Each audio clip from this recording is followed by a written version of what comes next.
Well, it is Wednesday, which means around here, weather or not. So, Lauren asks us a very fancy schmancy scientific question. Right. Okay, what do you got for us this time around? So this week I asked, does evaporation warm or cool our atmosphere? And as you guys know, we put these questions out on our Twitter and Facebook pages so that you as viewers can answer and get in on the fun. So 32% of you said warm, and 68% of you says it cools our atmosphere. Now, of course, we also ask our Good Day crew, and I try to see if they have any, scientific knowledge of things. You see how good we guess. Yeah, so Britt, Taylor, and Jason all says that it warms our atmosphere. So then Courtney, Friendy, and Destiny says that it cools our atmosphere. So split down the middle. Okay.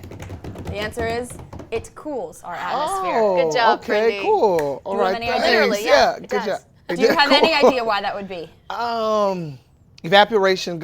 No. Friendy's like, I'm just going to say the word Yeah, evaporation. I'm not- Okay, so never what tried. happens when something evaporates? It takes on heat. So let's pretend that Britt is an air parcel, and Friendy, you are I'm an air parcel. You are the atmosphere. Okay. So Britt's She's in my ambiance. right. So let's say you're both 10 degrees. Okay. Britt has to become 15 degrees in order to evaporate. Think of when something evaporates. When water's boiling, it gets hotter, correct? Right, That's how yeah. evaporation happens. So Britt needs to have more temperature, have more heat in order to evaporate. So she's going to take 5 degrees away from you to evaporate. So now you are only 5 degrees, and Britt's now 15 degrees. So I'm cooler. So you as the air are now cooler.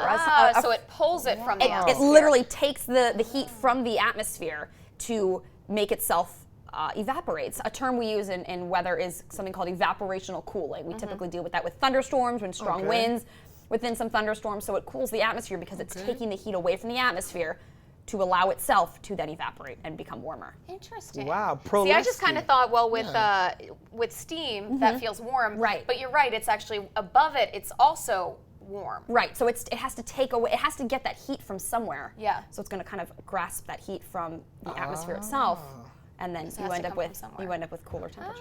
Proleski again. Proleski. Professor Oleski with That's us, you right. guys. Stay with us. Much more Good Day Columbia, including your morning sports update, coming up after the break.